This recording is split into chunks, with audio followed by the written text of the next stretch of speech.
So Zhang goes off to the capital, right? Goes to take the literary examinations. He fails. He then sent a letter to Yi Ying to set her mind at rest. And then the story gives this long letter from Ying Ying to Zhang. Do you recall some of the things that she's saying in her letter? She's not sure exactly what his writing means, I think. Like the way that Jonathan was saying, he could be very deceitful in it. So she's kind of afraid of responding because she doesn't know what role she plays in his life. It doesn't really help that. I think, like, I take the story overall as somewhere between, like, Romeo and Juliet and Miley Cyrus's Wrecking Ball. How does that song go? I haven't heard that song. I don't honestly just like, yeah. Don't make him do this. You go in and everyone just gets hurt in the end. Like, you don't know their motives necessarily, and it just like ends up bad for everyone, which is kind of like what this story I think is. Okay. So if we think of that letter she writes to him, right? This is her account of everything that happened, right? Her story. This is her story at this point. Her self-story. What's her story? She gives a whole account of their love affair, right? How fortunate I am that you have not forgotten me. But when it comes to my vow to love you forever, that is steadfast and unwavering. When I brought bedding to your side, your love and honor were deep. In the folly of my passion, I thought I would remain in your care forever. But perchance the successful scholar holds love to be but of little account and sets it aside as a lesser thing in order to pursue things of greater importance. Considering his previous mating to have been a vile action, his having taken enforced vows as something which may well betray. Yet my glowing faith will not perish. My petals borne by the wind and trailing in the dew will entrust themselves to the pure dust beneath your feet. How beautiful. So she's setting this up, right? I love you forever, and you leave me. It comes across to me as a little bit sarcastic. It's like, oh, I'm nothing to you. And then we have this wonderful movement where one of his friends, now we're the part where he's talking to his friends, right? And Yuan Zhenyi says, I've completed Zhang's poem. And we have that wonderful long poem from him. He's talking about how his own virtue is inadequate and like that's why he has to leave her. I think this is like a very superficial like virtue. Like Confucius probably would have like destroyed him and like because I think he has here like all this like ritualistic goodness without being tempered by humaneness. Like he's not adjusting to like the situation and like he's just using like propriety and goodness as an excuse now. Do you all agree with that? Yeah?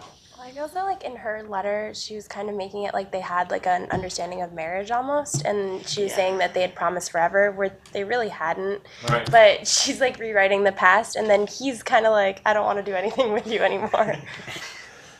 So in fact, her letter is a retelling of the story, right?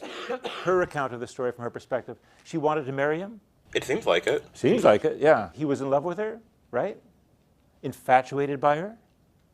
I don't think he was ever really in love with her. He was infatuated by her. He wanted to sleep with her. But even from the beginning, he's like, no, it's too long to wait 3 months. Like, I need to have this now. And eventually he was going to leave. And I think that she was trying to maintain some level of control over the relationship and over him, maybe by seducing him and the different things that she did. But ultimately, like, she had no like real power. She had no real power. So it is a story about power. These guys thought it was a moral story, right? But you say it's a story about power. I mean, in a sense, it's a little bit of a moral story too. Like it kind of, because later, like they kind of describe her as being kind of ruined. Like she ends up marrying someone else anyway. But He gets married, right? Okay. So I guess at this point we have to get to the heart of the story, or the heart of the ending. We've gone through these poems. He's showing it to his friends. His friends are amazed by this. But everybody agrees he did the right thing. Everybody agrees he did the right thing.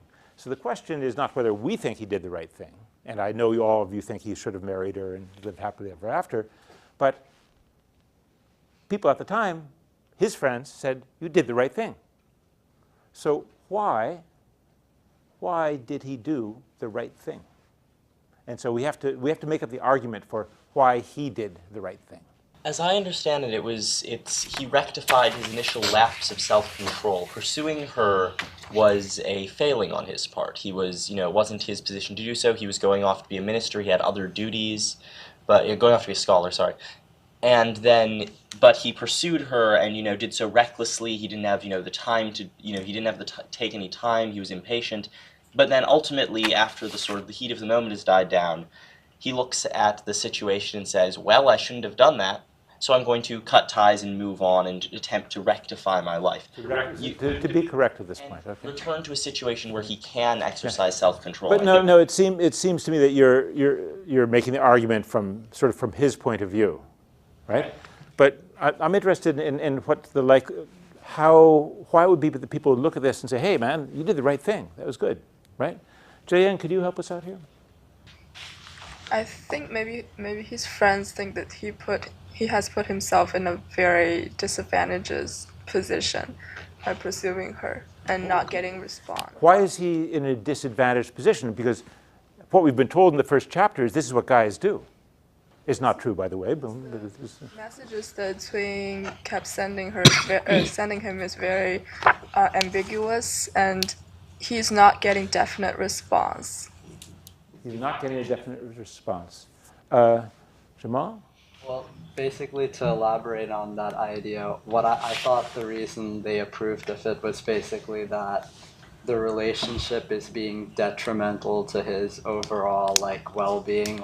I assumed that it was because of the problem he was facing in the relationship that he failed the exam the first time, and his friends realized that this thing is it's messing up other areas of his life. Okay. I just feel like through the extent of the letter, we see kind of the enormity of her own love, and maybe he realized that he can never reciprocate to that extent, and so by cutting it off, he wasn't endangering her and himself in the future, kind of just nipping it in the bud before it got... Does John think Ying is a strong woman? Does he think, or is she just sort of a wilting flower at his mercy? Or does he think she's a strong person? How many of you think he thinks she's really strong? How many of you think see her as being really weak? Well, that's a nice division. What's the argument for strong?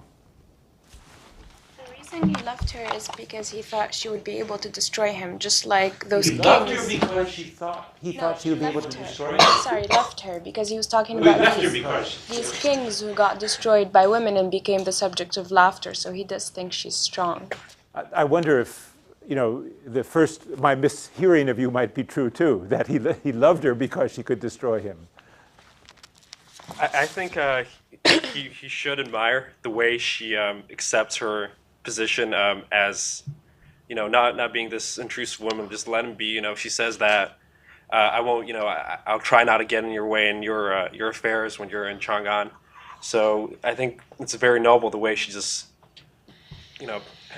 pacifies the situation. Really, she doesn't. A noble woman who understood what her role was, and that it was her own fault. She had seduced him, and it was time for him to go on. She should set him free from her clutches. So, for Confucius, he's pairing ritual and humaneness. But for Zhang and Ying, what is the opposite of ritual? Unrestrained love. Unrestrained love, or what might be called passion, right? The Chinese word here is one of the Chinese words is qing, right? Which is filled with notions of desire, right? Passion, and against that is ritual, right? So, does Zhang have a choice in the matter? Does he have a choice? If he wants to lead a proper life and contribute to his country, serve the nation, does he have a choice? Doesn't he have to just leave? Well, in the beginning, it mentioned how he was always in control of everything. That kind of goes towards the ritual side, but the development of the story kind of pulls him towards the passion side. In the end, he actually chooses to go with the ritual.